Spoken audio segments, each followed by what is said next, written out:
Hello everybody. Deirdre has first crack today. This morning's reading for reflection is from Mark chapter 12, verses 28 to 34, the first commandment. One of the scribes came near and heard them disputing with one another. And seeing that he answered them well, he asked him, "Which commandment is the first of all?" Jesus answered, "The first is, 'Hear, O Israel, the Lord our God, the Lord is one. You shall love the Lord your God with all your heart, and with all your soul, and with all your mind, and with all your strength.' The second is this, 'You shall love your neighbour as yourself.' There is no other commandment greater than these." Then the scribe said to him, "You are right, teacher. You have truly said that he is one, and besides him there is no other. And to love him with all the heart, and with all the understanding, and with all the strength. And to love one's neighbour as oneself. This is much more important than all whole burnt offerings and sacrifices." When Jesus saw that he answered wisely, he said to him, "You are not far from the kingdom of God."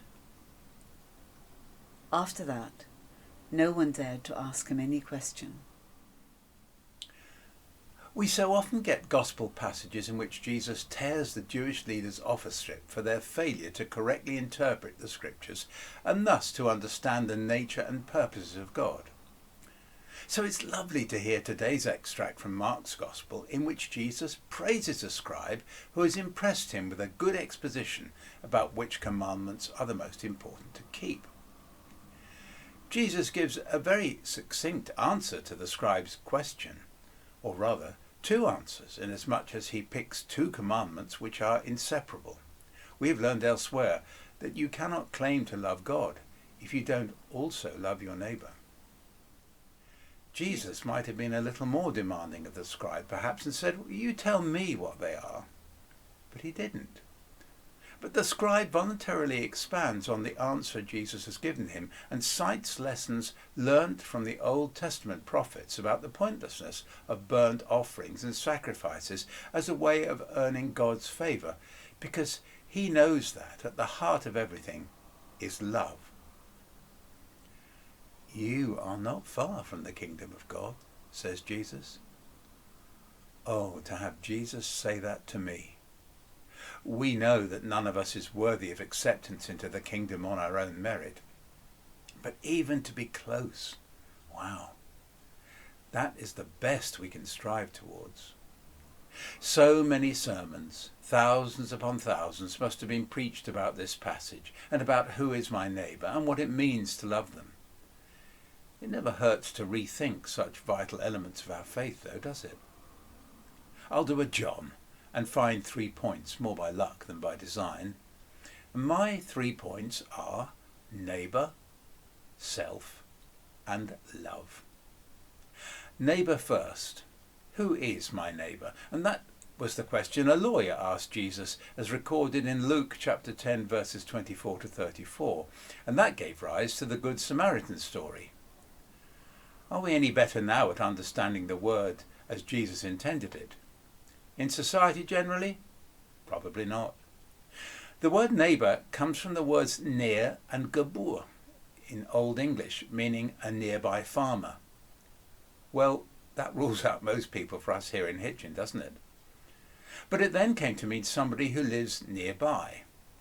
And that widens the field significantly, and certainly beyond the everyday meaning of whoever lives next door, or next door but one at a stretch. My Hebrew is non-existent, so I don't know whether Jesus' word for neighbour actually meant at its root what we know he did mean, but which was any fellow human being. Whatever the case, that presents us all with a big challenge. Deirdre and I are very fortunate. We've always had good next-door neighbours, and no one in relative proximity to our house with whom we've experienced any unpleasantness. But obviously we can't say that for the whole human race.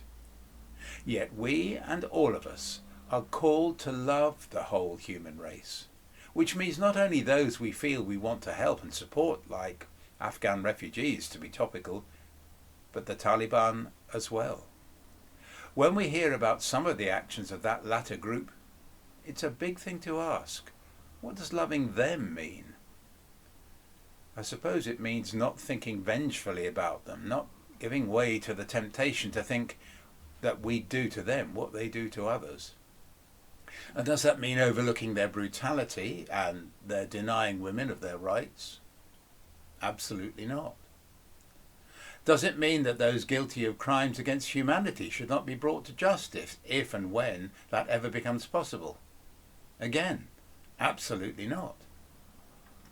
But it means seeing them as children of God who have been misguided beyond belief, but who are not beyond redemption. We should not be seeking or praying for revenge, but for their hearts to be changed, even if that has to come through trial and imprisonment. That is looking at extreme cases, of course. Most of us will never have to deal with a terrorist or an extremist, but we will have to deal with awkward, unkind, dishonest, aggressive people. Difficult though I grant it will be, Christians should never repay in like manner, but with kindness and forbearance. And that's particularly hard when we're caught on the hop, isn't it? All we can try to do is to be prepared for such eventualities and, when we still get it wrong, ask for forgiveness. My second point is self. We are told to love our neighbours as ourselves. Jesus gives us permission to love ourselves, something which at first sight might seem contrary to Christian thinking, since it could sanction selfishness. But that's not it at all. Any psychologist will tell us that we need to love ourselves, otherwise we shan't look after ourselves and thus will become a burden to others. And that includes looking after our mental state, without which we can sink into depression and a feeling of worthlessness. To be healthy, we need to be happy as often as we can.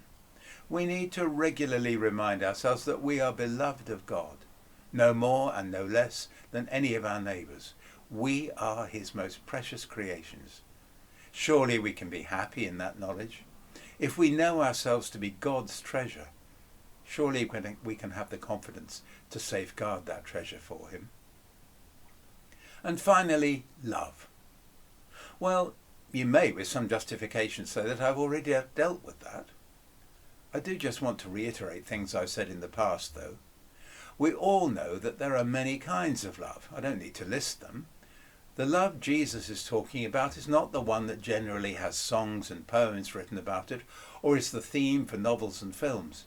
It's the love which Jesus in God demonstrates, wanting nothing for himself and giving everything to enrich the other person, to enhance their life. As John said in his sermon on James on the 5th of September in church, kindness is at the heart of it, an attitude which sees in the other person the most wonderful of God's creations, which, in fact, sees something of Christ in everyone and treats them accordingly. That takes so much practice. It does for me at any rate. Perhaps it involves taking a brief pause before we react to what someone says or does. And if whatever they say or do causes an adverse reaction in us, seems harmful, then asking Jesus to be with us and guide us as we decide how to respond. I've talked about loving our neighbour, but I haven't talked about loving God. If you asked me, Andrew, do you love God? I would probably answer, of course. It would be more honest, though, to say, I try to. Not loving God enough is a burden I carry most of the time. I find it very difficult to feel the intensity of love for God that I feel for a friend or family member in whose company I find myself. And I can only gain comfort by telling myself that by loving my neighbour, be they family, church family, friend or stranger, I am loving God. As Jesus said, inasmuch as you did it to one of these, you did it to me. Thank God for that explanation. It's hard to be a good Christian, isn't it? But so good when we get it right. At such times, we may not be far from the kingdom of God.